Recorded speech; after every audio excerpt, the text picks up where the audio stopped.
and I'll let you girls take it on. Hey, thanks, Paula. Okay, so can everyone see my screen here?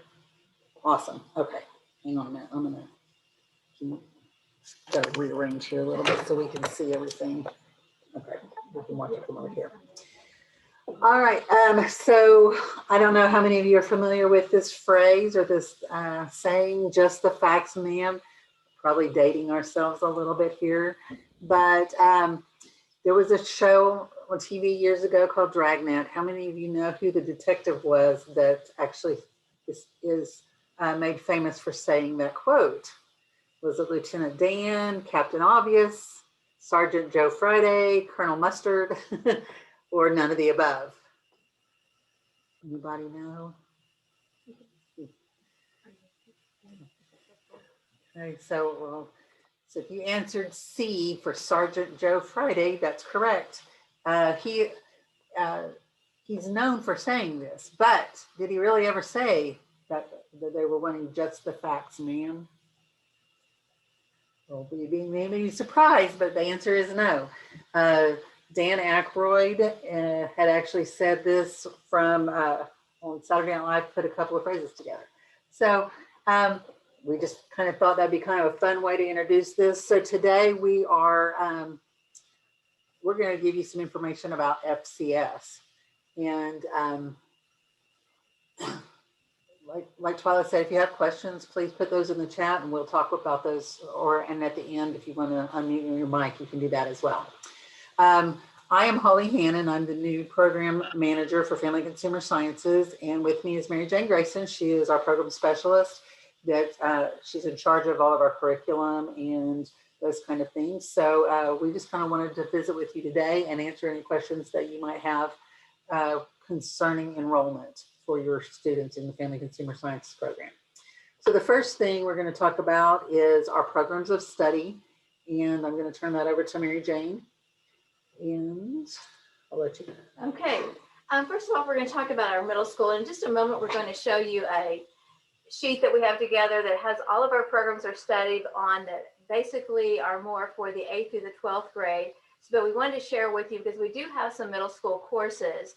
And there's basically two courses. It's called Investigate Facts for the younger grades of 5th and 6th grade. 7th grade is Tween Life, and then we start 8th grade, preferably with facts basics. Now, some schools do opt to do some things a little bit differently, sometimes putting 7th and 8th grade together and alternating. So there's a lot of different situations with different schools that are possible. But these are our courses that are for our middle school.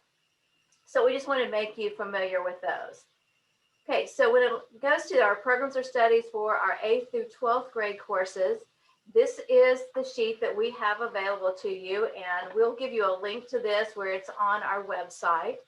And across the top, we start with the 16 career clusters, then move down into what is called the pathways. Then it moves down into the programs, and the programs actually are move vertically. So what your school should be doing within, say, a small school, a teacher should be selecting 2 to 3 of those pathways. We like to say those different colors, so it makes it easy to remember. And from those, they should be rotating those over a 2 to 3 year course, or 2 to 3 year span. If you're in a larger school, again, depending on whether it's a 2 to 4 teacher program, you should still be offering a variety of these programs as well. So also, if you'll notice across the middle, there is a personal financial literacy course listed and a career orientation course listed. Those can be taught in any of the pathways, and those 2 courses the career orientation can be either a semester or a year-long course. Personal financial literacy is a 1-semester course, and so that's the reason those are paired together, because a lot of times teachers need something to teach behind that or in front of the personal financial literacy. Also, of course, through any of those programs, our students can transition to our technology programs that are related to our family consumer sciences programs. And then also in the bottom gray area, our facts ed capstone and our school and community partnerships. Those courses can span across any of the programs of study as well. Okay. We also have a course catalog. So if you are ever in need of a description of the course, it is linked there. And I think you guys probably will have access to this entire PowerPoint. And so if you will click on that link, it will bring you to the course catalog. Every course has a description. It will tell you the OCAS code right there with it, as well as how long that course should be taught. All of those courses that are in the colors are year-long courses. One thing though, that if you, some of our larger schools particularly are still doing only semester courses. So they can break that up. A student can enter first or second semester or exit either one. They just gain a half of a credit for that course, just like they would if they only took a half of a credit of a science course or math course, because they had to retake it. Okay. Next, this is something that we really want to stress.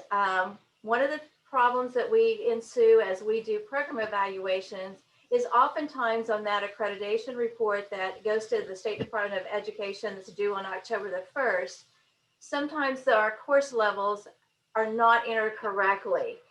Anything for career tech is an 8,000 level.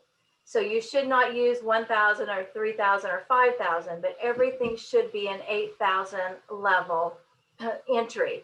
And so therefore, if you take that program of study and look at those OCAS codes as an easy way to have access to all of them at one time, and take those codes and use those codes, we would be really grateful, because we want our students to have career tech credit. So if that is not put in correctly into that course, your student does not get credit as a career tech student, and that does not count for us on our credit or our reports either. So we would greatly appreciate that. And so if you ever have questions, please feel free to call our office, and we're more than happy to help you with that.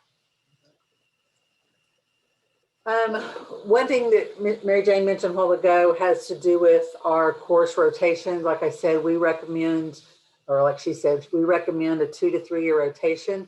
Again, if you look at the courses on that program of study and go down vertically, we don't have anything really that is a prerequisite as such. We recommend that the younger students take the facts basics and then work their way into the more in-depth courses. But some reasons that we ask for the course rotation is to allow students to complete or to become a concentrator in a pathway. We know that doesn't always happen depending on the size of the school and how often there are repeat students, but it also allows the students to continue coming into a FACS program or into a new FACS class and still get credit for it. Because if they, depending on how the schedule is written up, then we want them to be able to get credit every year and not repeat the same information. Teachers, we talk to them about how to do this. The program specialist for each area is very familiar with this, and we can help with that as well. We also ask that the course name is put on their schedule so that they know if they're teaching human growth and development or interpersonal studies or whatever the course may be. That way, as students enroll, they know what they're enrolling in. We hear many times that it may just say family consumer sciences on there, but that makes it harder for the teacher to work through that course rotation as well, because sometimes students, if they're just enrolling in a FACS class, that you may have a combination of students who've had several of these courses, and this way the teacher can plan for the year and also plan to get through that rotation in order for students to be able to even move on to the FACS Ed Capstone or our school community partnership. We do have some courses that will count for the A to F credit for the school, and we've mentioned those. Those are the ones in that bottom section of our programs of study. The Family and Consumer Science Capstone is available to juniors and senior students once they've completed 240 hours above FACS basics. So those more in-depth classes. The way I try to encourage teachers to do this is I tell them, it's kind of like presenting a thesis. The students are going to get some in-depth knowledge in a particular pathway, and that they can then create a project. It is student-led. The teacher is there kind of as a facilitator, and there is some curriculum that goes with it, but a lot of it is the students working on individual projects.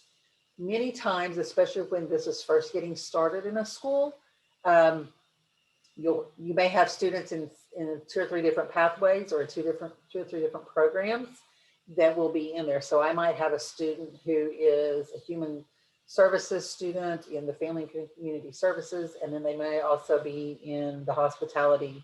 There may be another kid in the hospitality, because the basic information is being taught to all the students, but then their individual projects are going to be based on what courses they've taken. Once they've completed it, then we ask that you have them present it to a committee. It could be their advisory committee, it could be the school board, it might be the local Lions Club, it may be a committee of several teachers.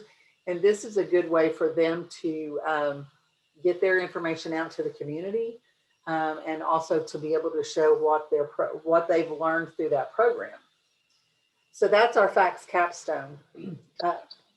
Also, you do not have to have a class of FACS capstone. It may just be 1 or 2 students that have met the eligibility, and so they may actually be in your FACS teachers FACS basics class or some other class. They just do independent work, so it is not per se always a class. Right. As that builds, we've been seeing some schools that have classes, but most of our programs may have 1 in 2nd hour and 2 in 5th hour, and that kind of thing.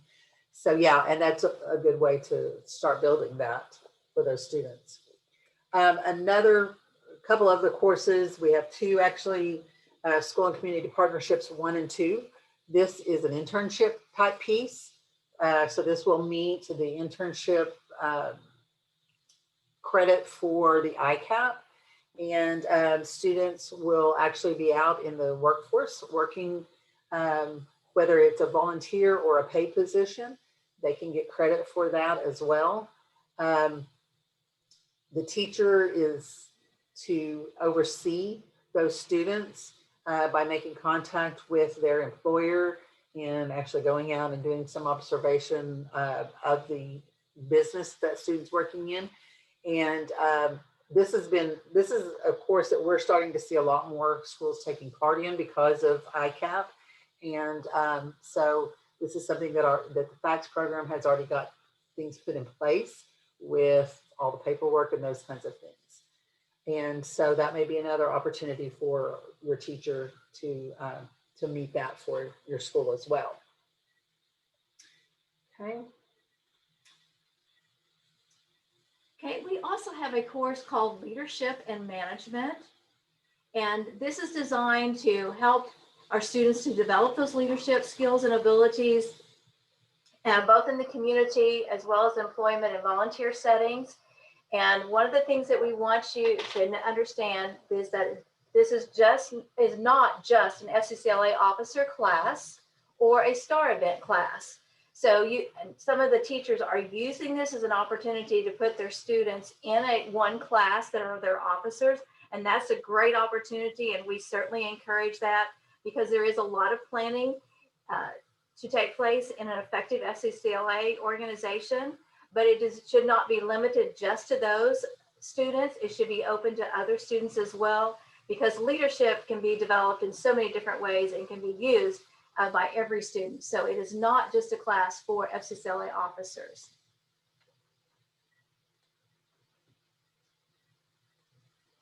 Sorry.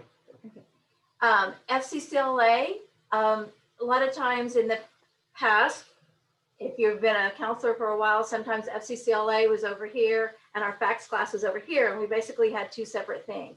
We're really trying to get our teachers to integrate FCCLA into their classroom, into their curriculum, because there's so many things that happen that totally relate. So it should be a part of their curriculum. Their activities should enhance the knowledge that the students have gained within the classroom. For example, we have STAR events. related to childcare. We have those that are related to culinary arts. We have a lot that are related to leadership. So as a result, our teachers can easily integrate this into their classrooms and prepare some of those students to be competitive, as well as to be engaged in community projects and activities. Okay, so the next section is about certifications and assessments.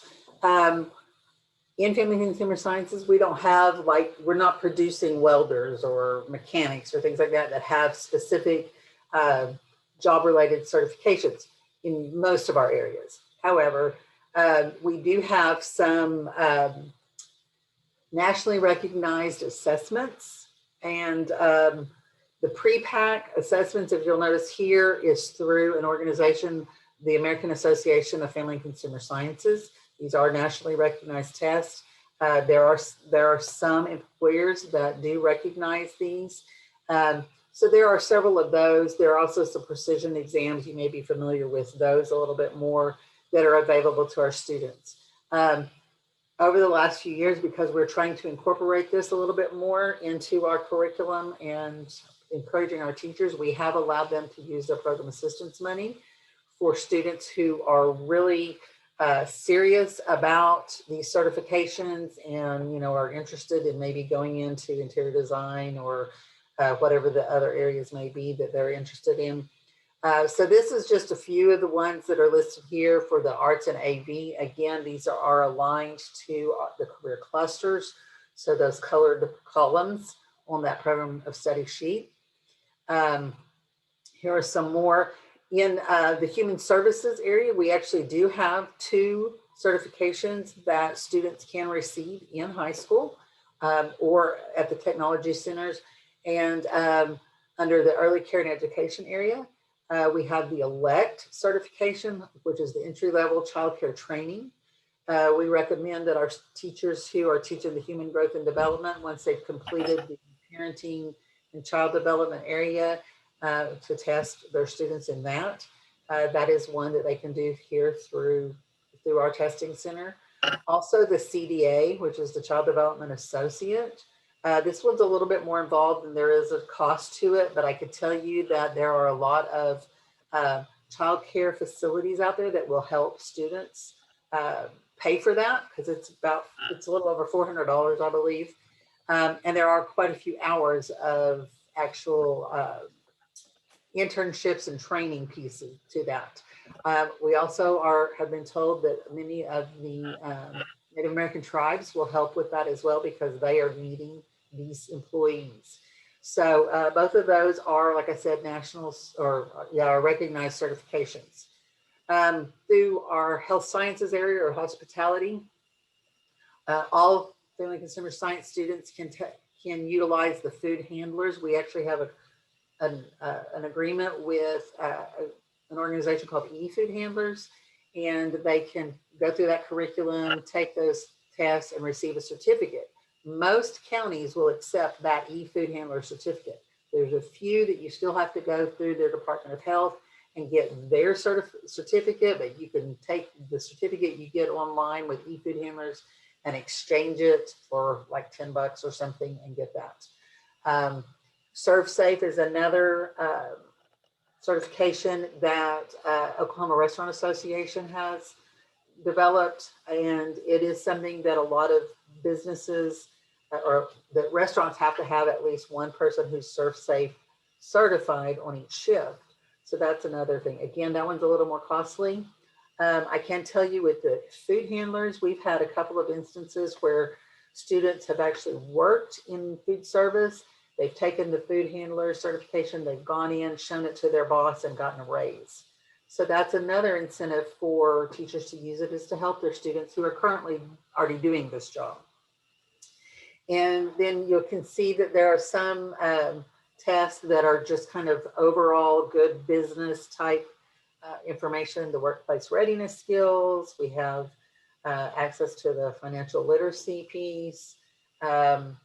There's some presentation skills and things like that. So there are several certifications that are good things for students to add to resumes. And again, some employers will look at it and say, hey, if you've done this kind of thing, then that gives you kind of a step up for what the other, other employees may be. Okay, so we have 4 program specialists that are throughout the state. I hope you know who those are if you're a counselor in one of our K-12 schools. If you don't know, I'm going to show you a map right now. These are our current specialists. We are in the process of hiring another specialist, so those will change just a little bit. But as you can see, Mary Jane Grayson is currently the Northeast Program Specialist. Tina Friend is our North Program Specialist. And if you'll notice, it's North kind of expands quite far east. South is Joanne Carter, and Southeast is Jen Long. And these ladies are always willing to help answer questions. As you're working on your scheduling for the year, or if you have questions about the certifications, about any of the end of instructions tasks, which we don't have very many of those anymore, but there's a few. Please contact them, and their contact information is here as well. And like I said, I will upload this to the platform so you'll have access to it. And if anything else, if you want, just contact us, email us, and we can send this information to you. So that was fast and furious, sorry. But any questions?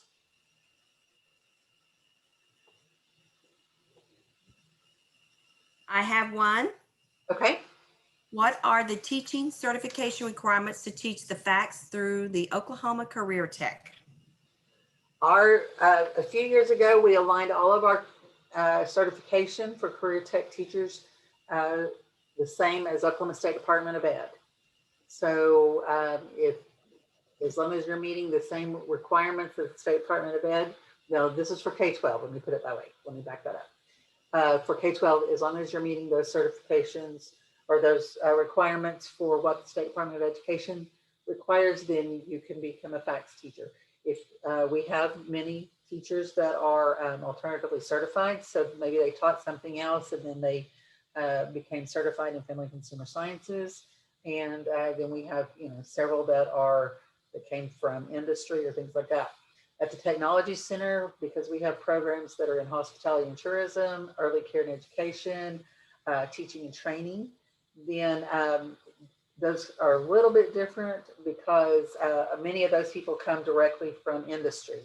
And so they may or may not have the same, some of them may not have a degree, but they're working on that, or they may, they may have a degree and then they're working on the education side of it. So we do have a great certification specialist here at the agency. Her name's Lori Richardson, and she will help you through the entire process. And so if you have questions, or if anyone has questions about that, please contact me or Lori or one of the program specialists, and we can help get those questions answered for you. Thank you. Do you have an updated list or form of what you will be looking for at the sites up for their 5-year CTE monitoring? Okay. So we, on our CTYOU website, we have our current evaluation form. We also make sure and talk to all of our family consumer science teachers throughout the year, and especially at our Oklahoma Summit in August. And we let them know, all those programs will know by summer, if not a little earlier, as to who will be up for evaluation this next year. We have a list on our website that that explains everything that they need to have in their folders. We actually have folders on our CTU website that they can upload documentation in on a yearly basis. They don't have to go in on a weekly basis or anything, but we do require that they add things to it on a yearly basis so that they're not waiting until the end of that 5-year. This also allows them to see what has been done. So if you have a new teacher that comes in, then they have access to what's been done over the last few years, so that we have some consistency and some longevity, so that they know and they can look back to see kind of maybe what courses were taught, or examples of lesson plans or, the past evaluation. So all of that is on CTU. We make sure that our new teachers know that from when we do New Teacher Academy. We also talk to them again, like I said, at Oklahoma Summit. And anytime we have a professional development, like we have spring and fall PI meetings with them, if the teacher is up for evaluation for the year, the program specialist will contact him or her, and let them know. They usually send out a copy of the evaluation form. They send out a copy of the list of documentation, and the ladies here in this office are very knowledgeable, and they will actually, we've done a lot of Zoom meetings this year to work with the teachers to show them how to actually put the documents in there. So we do what we can to help with that as well. Anything else? At this, there's not any more in the chat, but does anyone have a question you just like to ask Holly or Mary Jane? Feel free. Holly and Mary Jane, I have a question. Okay, Amy. Hi, Amy. Actually, this kind of has to do with my former life.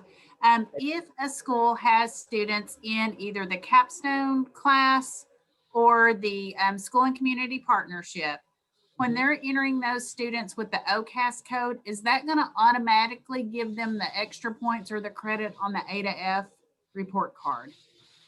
I believe that it does pull that information. Isn't that correct, Okay. Karen? Karen Talbot, you can help with this a little bit more. I believe it does. But again, part of it is, it depends how they're counted, because that student can only be counted once. So, maybe they're a Capstone student, but then if they're a Capstone student and a school and community partnership student, they're only going to get counted one time. Or they may be counted for something else throughout the school. So, yeah, for that year. So, Okay. so that's done from the administrative side. But they should be able to see that because of them being enrolled in that course. And that's another reason, that's another good reason to make sure our course codes are correct, so that that does help pull that information. Thank you. Thanks, Amy. Any other questions?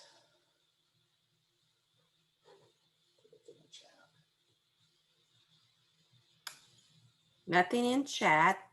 Okay. Any other questions from any of the participants?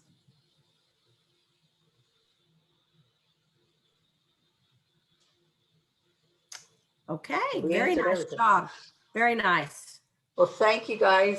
I realize it was kind of short, but again, if you have questions for us, please feel free to contact us, contact one of the program specialists in your area, contact our office.